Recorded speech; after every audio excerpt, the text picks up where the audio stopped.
Good morning বন্ধুরা, কেমন আছো সবাই? আশা করছি ভালো আছো, আর আমিও ভালো আছি।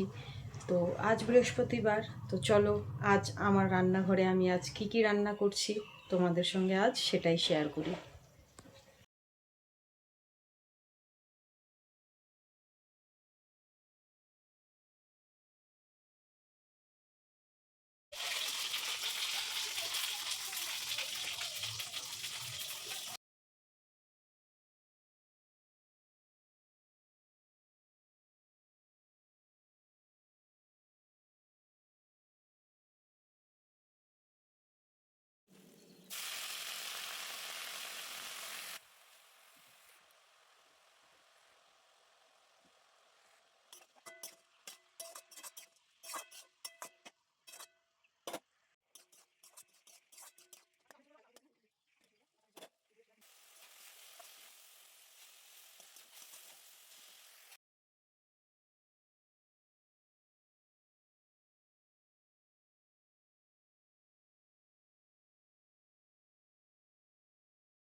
বউটা খড়খড়ি আছে।